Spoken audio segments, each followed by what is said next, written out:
यत्र यत्र रघुनाथकीर्तनं तत्र तत्र कृतमस्तकाञ्जलिं बाष्पवारि परिपूर्णलोचनं मारुतिं नमत राक्षसान्तकम्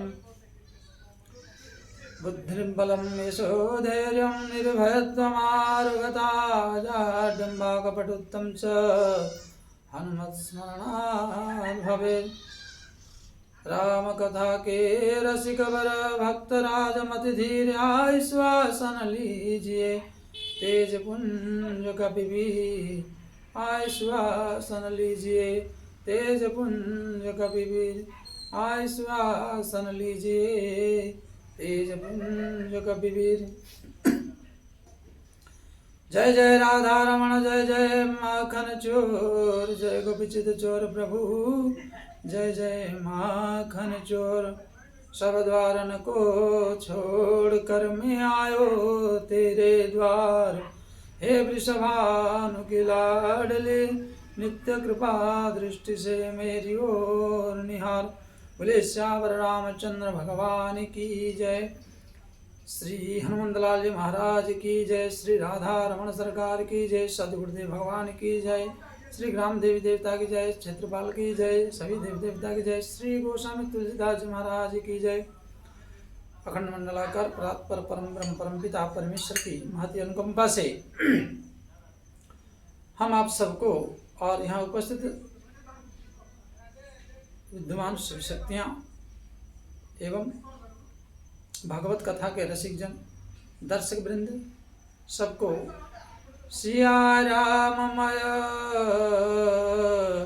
सब जग जानी करऊं प्रणाम जोरि जुग पानी।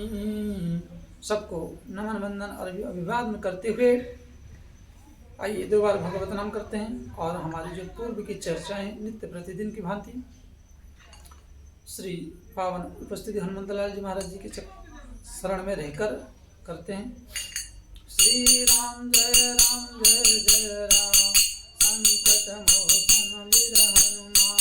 श्री राम जय राम संकट मोचन वीर हनुमान। श्री राम जय राम संकट मोचन वीर हनुमान। बोले श्यावर रामचंद्र भगवान की जय। श्री हनुमंतलाल जी महाराज की जय। तो प्रिय दर्शक बिंदु एवं श्रोतागण, हम आप सब भगवत चर्चा भगवत कथा सुनकर अपने जीवन को परम सुख और परम मंगलमय बनाएंगे। जय यही कथा ही सनहि समेता कहीं सुनी समुझ सचेता होई हई राम चरण अनुरागी कलिमल रहित सुमंगल भागी। जीव भगवत कथा भगवत नाम जपते जपते श्रवण करते करते कब निर्मल हुआ और कब पवित्र हुआ इसका ज्ञात कैसे होगा। किसी का हमारे लिए प्रश्न था कि महाराज कैसे पता चलेगा। तो गोस्वामी तुलसीदास जी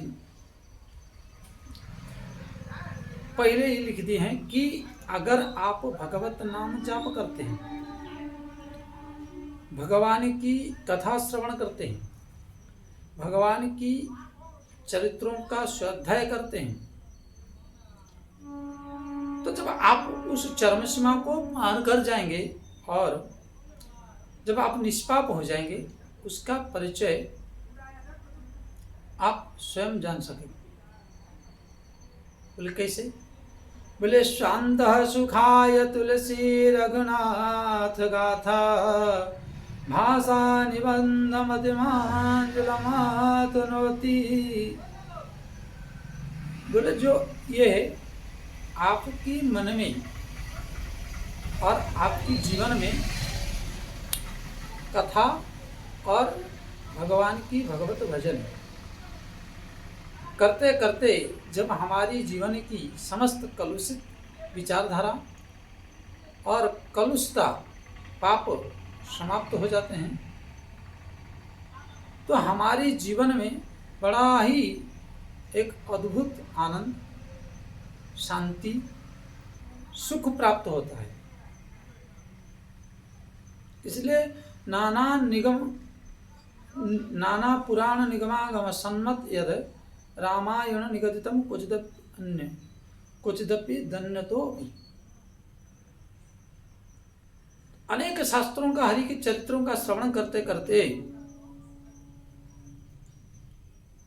आपकी मन स्थित हो जाए। जैसे हम 10वीं क्लास पढ़ लिए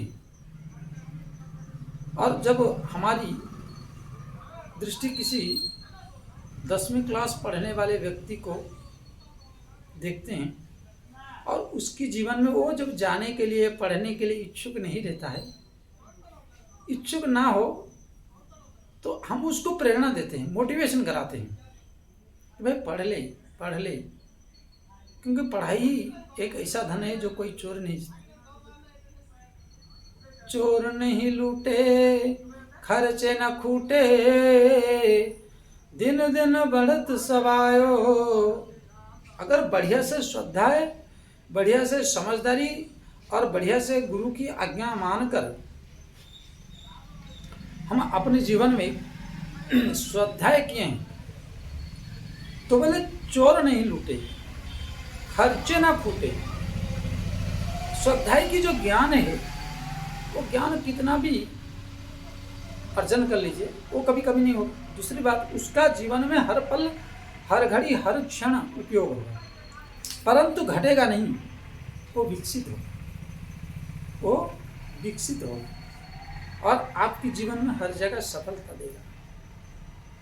बोले दिन दिन बढ़त सवायो, सवा 100 गुना वृद्धि होगी। अर्थात उस विद्या, उस गुण, उस नाम जापक, उस गुरु सेवा, संत सेवा, गौ सेवा, दरिद्र नारायण सेवा, दीन दुखी सेवा, विधवा सेवा, वृद्धों की सेवा, इन सब जब सेवाओं को हम नित्य निरंतर प्रतिदिन करते रहेंगे तो गोस्वामी तुलसीदास जी महाराज कह रहे हैं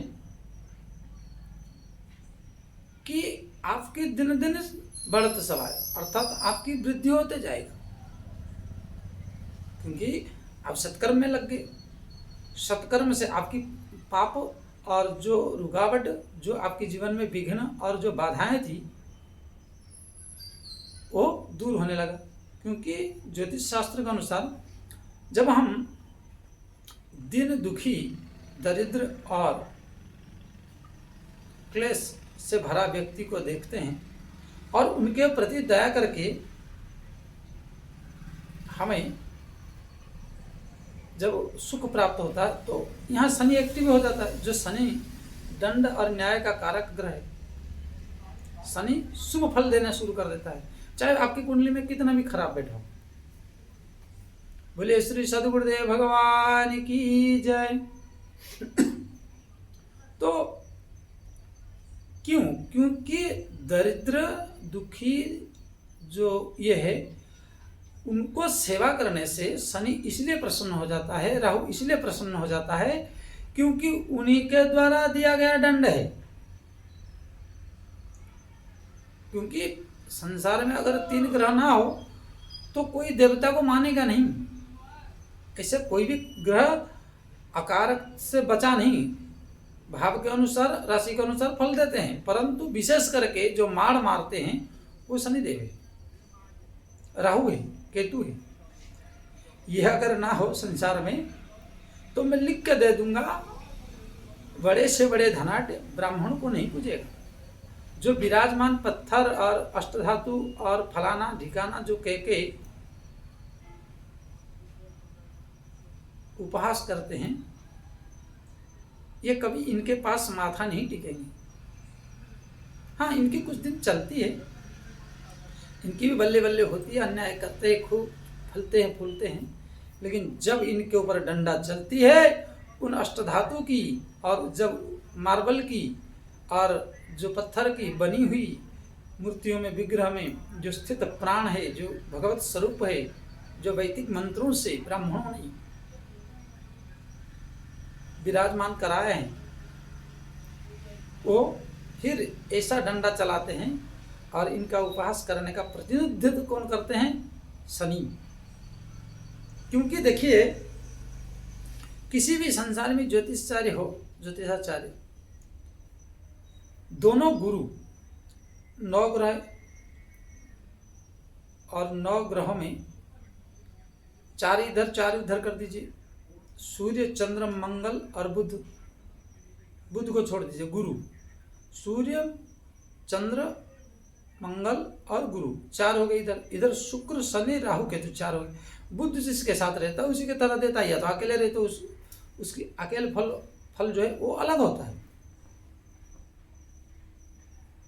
परंतु सोचनीय यह है कि दोनों गुरु को साथ चारों चेला अपने अपने हैं, परंतु शनि जो है दैत्यों की मंत्रित्व मतलब मंत्रणा करने वाला या विशेष फल देने वाला, अच्छे स्थान में हो, भाग्य से हो, भाग्य भाव में तो बहुत धन भी देता है, लग्न में भी हो तो भी बाद में वृद्ध समय में भले रोग व्याधि दे, परंतु पहले जीवन की जो फर्स्ट ईयर है वो बहुत कंडीशन सुखपूर्वक देता है।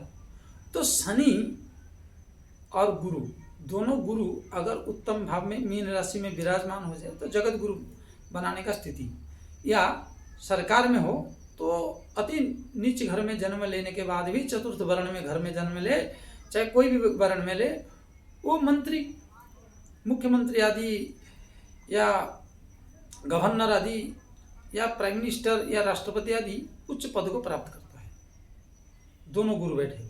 परंतु शनि का शुक्र का मित्रता होना बहुत अच्छा है, परंतु कहीं शनि बृहस्पति का हो तो भी शुभ फल देते हैं। मेरा कहने का तात्पर्य है गुरु के साथ कोई विरोध नहीं है, और इन्हीं का प्रतिनिधित्व करते हुए, क्योंकि किसी भी देवता का अपमान करोगे तो उस देवता को गुरु ने ही स्थापना किया। मेरा कहने का तात्पर्य यह है कथा का कि इसके चर्चा करने का मतलब गुरु का अपमान किए, क्योंकि किसी ब्राह्मणों नितरंग गुरु, अब आपने किसी देवता का निंदा की तो उसने गुरु ने ही बैठाया था उसको, अब गुरु के द्वारा ही उसकी अभिमंत्रित हुआ है, गुरु के द्वारा ही प्राण प्रतिष्ठा हुआ, गुरु के द्वारा ही उस पत्थर में या अष्टधातु में या कोई भी हो उस देवता का आवाहन करके जीवन्यास किया गया था। और आपने जब उस मूर्ति का अपमान किए, जब आपने मूर्ति का जब तिरस्कार किए, तो जब आपकी समय आएगा तो फिर ऐसा धुनता है कहीं के नहीं रहते, चाहे कोई भी हो। फिर उस समय त्राही माम त्राही माम त्राही माम करके चिल्लाते हो, तब पंडित के पास, ज्योतिष के पास, टोटकेबाज के पास, जंतुर मंतुर सबके पास दौड़ाता है शनिदेव भगवान, खूब रगड़ रगड़ के दौड़ाता है। अब दौड़ते दौड़ते आप क्या थक जाते हैं, तब कोई नहीं मंत्र काम करता है। क्यों? कोई देवता नहीं काम करता है। क्यों? क्योंकि आपने उस देवता का और उस मंत्र का, क्योंकि उस देवता और उस पत्थर में, उस अष्टधातु में जो जीवन्यास किया गया था वो मंत्रों के द्वारा ही तो किया गया था। तो आपने मंत्र का अपमान किए और गुरु का अपमान किए, तो यहाँ दोनों का जब अपमान किए तो आपके जीवन में जब एक समय ऐसा आएगा कि आप हर जगह फेलवर और हर जगह विफलता हो जाएंगे, तब आपके जीवन में फिर मंत्र का सहारा लोगे तो कैसे काम करेगा। आपने जिसका तिरस्कार कर दियो और उसको जपने के लिए या उसको उपाय बताने के लिए गुरु के पास जाओगे, तो वो गुरु कैसे काम करेगा? असंभव। तब आप माथा कुटते रहते, अरे घर में कुछ नहीं है, अरे जप करने से कुछ नहीं, अरे हवन करने से कुछ नहीं, अरे ज्योति जलाया इतना किया। परंतु विचार किए कि हमने कब, कितने बार, कितने हमारी जीवन में हम अपने ही धर्म का, हमारे ही द्वारा, हमारी हिंदू धर्म के गुरुओं के द्वारा, हमारी शास्त्रों के द्वारा, हमारी वेद वचनों के द्वारा कहे हुए चरित्रों को और स्थापना किए देवताओं का कितने मजाक उड़ाए। ब्राह्मण को देखकर, किसी चोटी वाले को देखकर, किसी तिलक वाले को देखकर।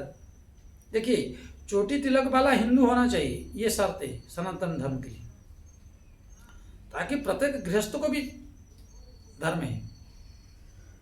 क्योंकि गृहस्थ के लिए भी कहा गया तर्पण होम करई विधि नाना,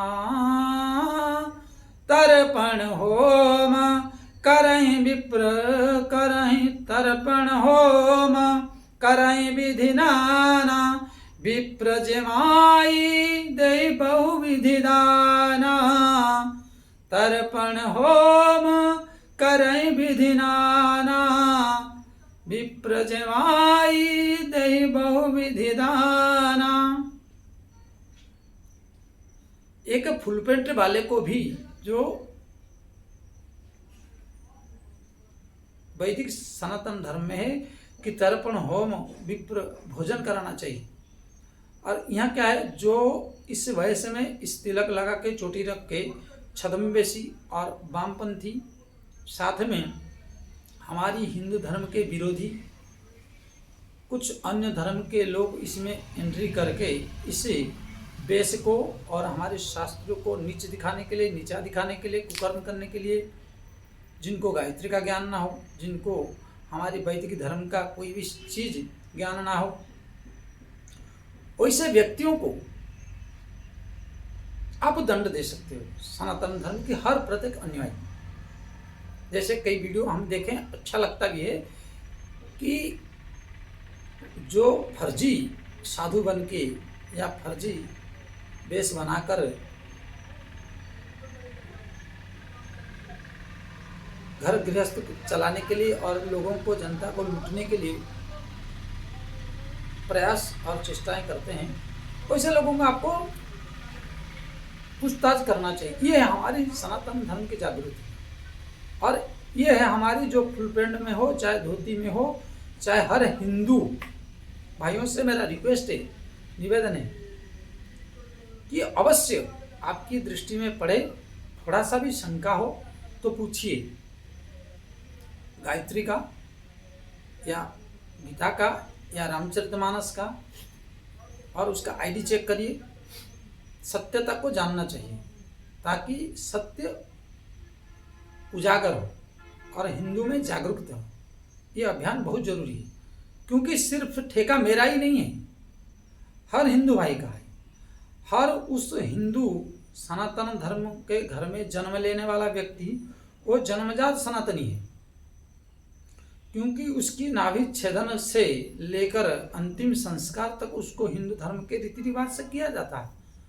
तो वो अपने संस्कारों को पाया है किसी हमारी ही गुरु और हमारी शास्त्र पद्धति को, भले उसको ज्ञात ना हो, परंतु जब भी आपको ज्ञात हो, जब भी आपके बारे में जानकारी सूचित हो, आपको जगना चाहिए और अपने बच्चों को, अपने दोस्त मित्र में कभी ना कभी 5 मिनट 10 मिनट चर्चा करें।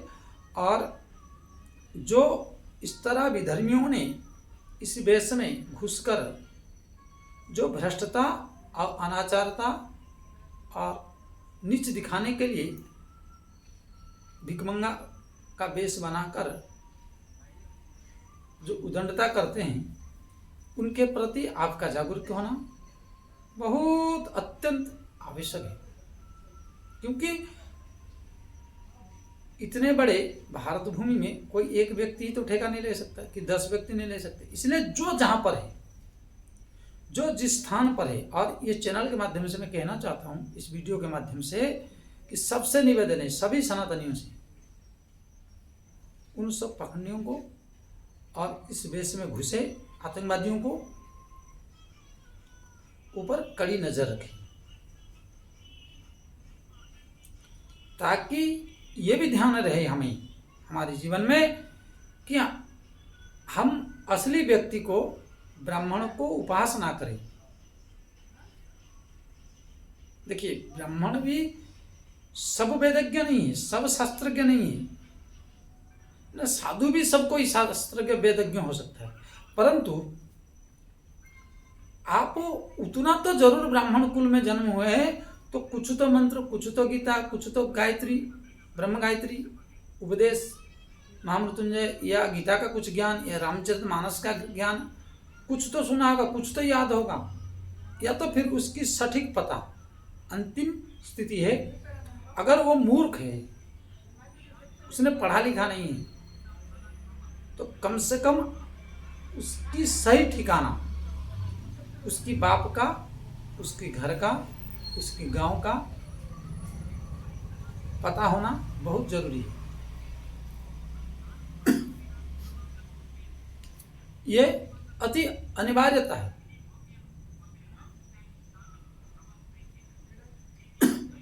नहीं तो इसके बिना आपके जीवन में समस्या ही समस्या है।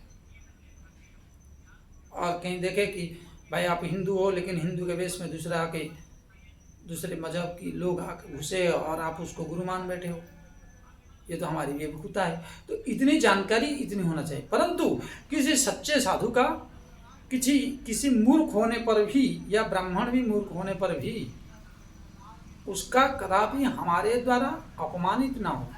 क्योंकि एक पिता के विपुल कुमारा, को गुणहीन कौशील आचारा।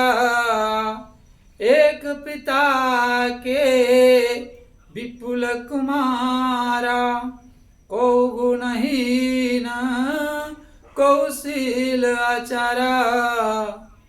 एक पिता के विपुल कुमारा, को गुणहीन कौशील आचारा। एक पिता का अनेक पुत्र हैं, 4, 5, 6 हो सकते हैं, 2 हो सकते हैं, परंतु सब गुणवान है ये कोई जरूरी नहीं है। उसमें कोई अनमड़ भी हो सकता है, गंवार भी हो सकता है, या पढ़ने के बावजूद भी उसकी बुद्धि, उसकी चिंतन और उसकी चिंताधारा अति ना हो सके। इसलिए अंतिम उसकी एड्रेस प्रूफ। आप कहेंगे महाराज कथा कहते कहते ये सब, क्योंकि ये भी हमारी जीवन का एक अंग है। हमारी प्रत्येक हिंदू भाई की कर्तव्य है, और ये हमारे शास्त्रोपदेश कर रहा है। यहां तक गोस्वामी तुलसीदास जी कह दिए हैं महाराज जी कि ढहक ढहक परिखहु सब काहू। मतलब आपको परीक्षण करना चाहिए हर हिंदू को। खाली हम ये भगवा कपड़ा पहन लिए और टीका लगा लिए, तिलक लगा लिए, कंठी धारण कर लिए, हम ही पूरे विश्व का प्रतिनिधित्व करेंगे, ये कोई जरूरी नहीं है। उस सभी सनातनी हिंदू भाई बहनों की कर्तव्य है, उसमें कोई दोष नहीं है। हाँ, ये ध्यान रहे कि अगर उसकी एड्रेस, उसकी पत्ता और उसकी सही ठिकाना, या उसकी वाणी से, उसकी चाल चलन से अगर सटीक मिल जाते हैं, तो उनको परेशान नहीं कराना चाहिए। क्योंकि आज के समय में इतने कथा, कीर्तन, सत्संग, जागरूक कलियुग अभियान सब प्रकार से चल रहा, तो आप तो इतना मूर्ख नहीं है, आप तो इतना गंवार नहीं रह गए। पहले से ना अनपढ़ और सीधे साधे भोले वाले होते थे। आज परमात्मा की कृपा से आप में भी कुछ टैलेंट दे रखा है, और जन्मजात आज इतनी सोशल मीडिया, यूट्यूब आदि जो विचारधारा हैं, इस विचार को कोई डाले या ना डाले, परंतु मैं कह रहा हूं आपके अंदर जागरूक होना, नहीं तो आगे चल के हमारी वैदिक सनातन धर्म, हम उन गुरुओं के शिष्य हैं जो हम यहाँ हर प्रकार का इस भारत भूमि में उत्पादन करते हैं, प्रकट्य कराते हैं, और हमारी ही झूठा और हमारी ही दिए हुए समग्र विद्याओं का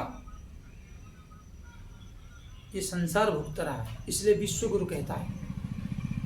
कौन है जो वेद व्यास जी का झूठा नहीं खाया है? कितना बड़ा भी विद्वान, जितना भी मिसाइलें फलाने ये, उन्होंने हमारे शास्त्रों को पढ़ा, सत्संग किया, पैसा देके खरीदा, खोज किया, रिसर्च किया, और उस रास्ते पर चले, परंतु हम नहीं चल पाए। और क्योंकि हमारी माँ हमारे लिए गंदा लगता है, क्योंकि हमारी घर में बने हुए पकौड़े अच्छे नहीं लगते हैं।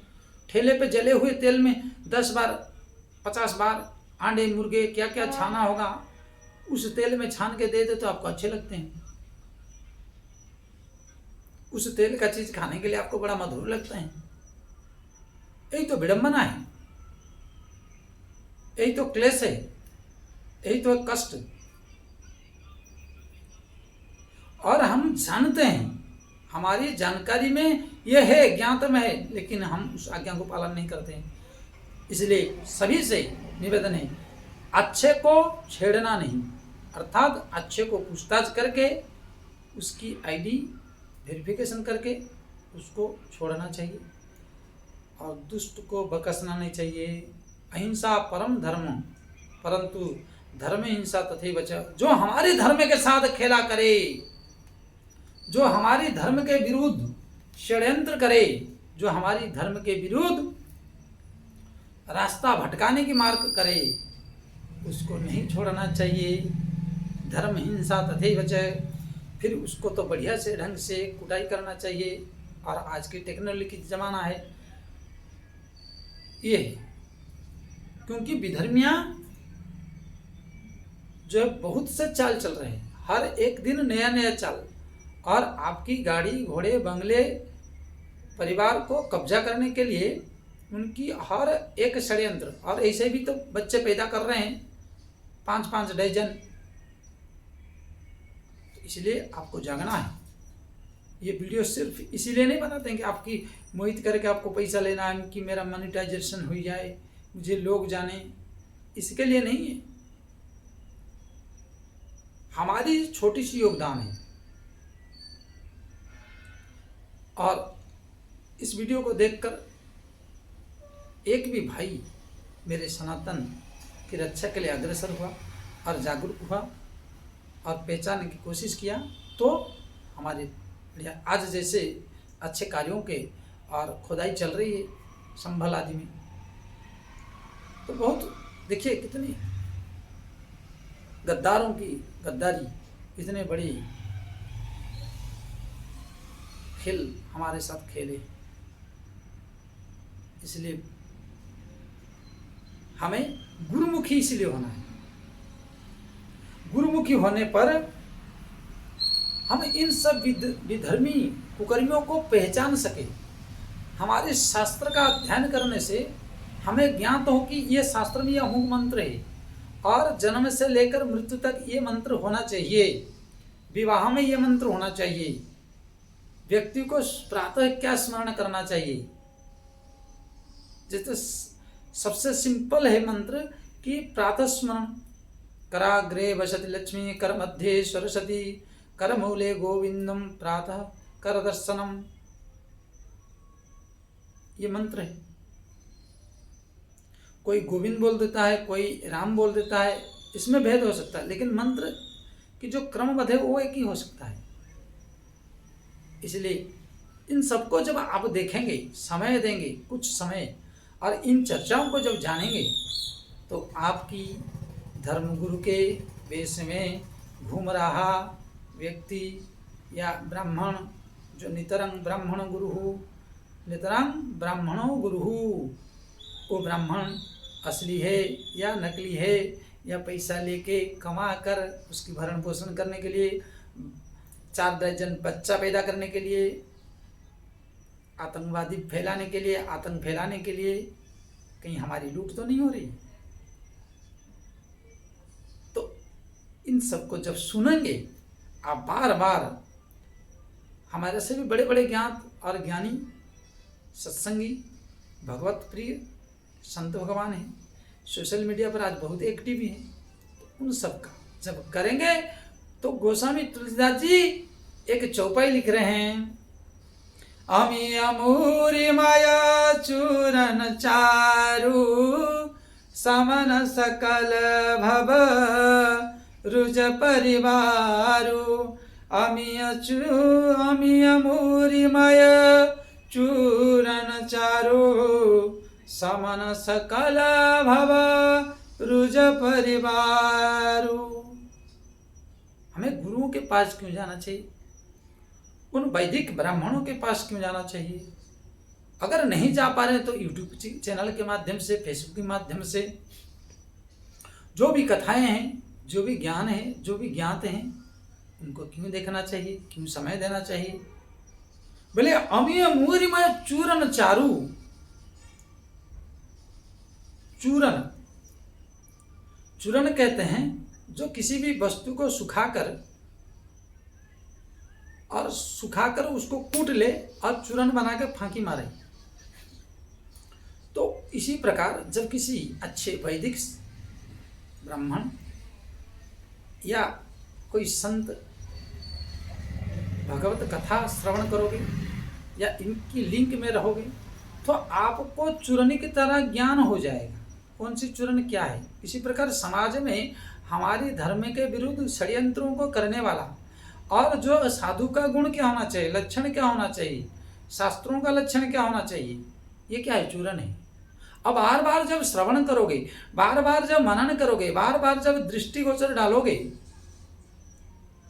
तो संपूर्ण ज्ञान ना होने पर भी आपको कुछ ज्ञान हो जाएगा, कुछ ज्ञात हो जाएगा। निवेदन है, कुतर्क नहीं करना है, क्योंकि सब एक लय से नहीं बोल सकते, सब एक जैसे वक्ता नहीं हो सकते, सब एक जैसे विद्वान नहीं हो सकते, परंतु ज्ञान होना, शब्द का उच्चारण करना, यह है मेन। तो उस फांकी को जब आप बार बार सेवन करोगे तो आपको कह रहे हैं कि अम्य मूरिमय चूर्ण चारु, अमृत समान हो जाएगा। एक तो आपकी जीवन, क्योंकि धर्म का ज्ञान हो गया, और आप भी अपने बच्चों को, अपने घर परिवार वालों को ज्ञान करा सकते हो और आपको फॉलो करते ही पता चल जाएगा। साथ में गोस्वामी तुलसीदास समन सकल भव रुज परिवार, क्योंकि व्यास जी लिखते हैं कि दर्शनात् पठनात् श्रवणात् पापनाशी। हरिचरित्र, गुरुचरित्र, भगवत चर्चा करो, कराओ या श्रवण करो या दर्शन करो, ये चार स्थिति से अर्थ, धर्म अर्थ काम मोक्ष चारों चीज प्राप्त होते हैं।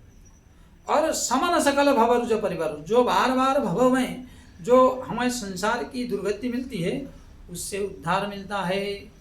दूसरी बात कि अमीय मूरिमय चूरन चारु, उस चूरन का पान करने से हमें विधर्मियों का और हमारे ऊपर किया गया षड्यंत्रों को पहचान करने में सबसे सरलता होता है।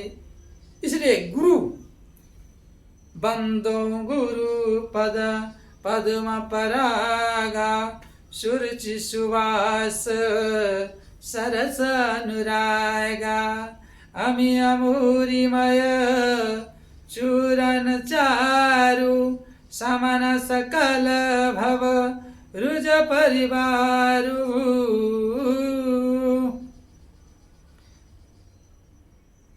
भव सागर से पार जाने का और भव रोग से उद्धार होने का, साथ में हमारी समाज संस्कृति और हमारी पूर्वजों की ज्ञान, हमारी पूर्वजों की धरोहर, 10 मिनट, आधा घंटा, 20 मिनट स्वाध्याय जाप और चैनल के माध्यम से देखने से, जुड़े रहने से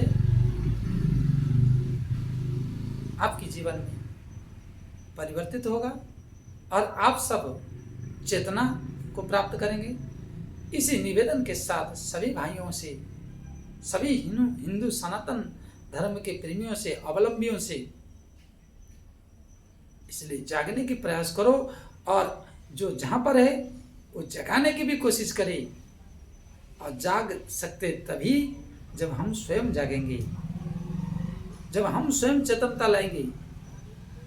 हमारी BA, PhD, chemistry, BSc, MSc करने का तात्पर्य है कि उस भाषा को पढ़कर हम अपने धर्म की भाषा को उसमें घटाएं। और हम इंग्लिश तो पढ़ ली, परंतु हिंदी में जो हमारे शास्त्रों को लिखा गया है उसको बढ़ा चढ़ाकर, और हमें अपनी बाप की जो धरोहर है उसको कैसे अधिक प्रतिपादन कर सके, यह है PhD, diploma, BSc, MSc, BTech, DLitt. कुछ समय निकाल के लिख के आप अगर योगदान देंगे,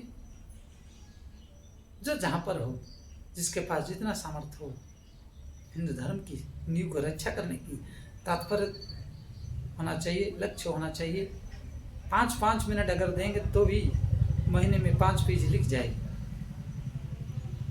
और जब आप नई अनुवाद और नई इंग्लिश भाषा में हो, चाहे आपको जो भी भाषाओं में ज्ञात हो, हमारी हिंदू धर्म की, वैदिक धर्म की चर्चा अनुवाद करने की सामर्थ्यता हो, तो बड़ी खुशी। और आने वाली पीढ़ियों में हम इस भारतवर्ष को विश्व की गुरु और शास्त्र को सर्वोपरि मानने में मजबूर कर देंगे और हमारी झंडा बुलंद रहेगा। इस निवेदन के साथ आज यहाँ पर इस विषय को जय श्री राम कहेंगे और आप सबके जागृत के लिए कुछ चर्चाएं कर दिए। गुरु के पास जाइए, गुरु के पास ना जाए तो शास्त्र के पास जाइए। शास्त्र तो गलत नहीं बताएगा, लूटेगा नहीं। इसके साथ आपसे निवेदन है, इस चैनल को सब्सक्राइब, लाइक, शेयर अवश्य कर दीजिए। राम राम सभी प्रिय दर्शकों को, सबको मंगलमय हो और सब जागे। जय श्री राम। सीताराम सीताराम सीताराम कहिए, जाहि विधि रखे राम ताहि विधि रहिए।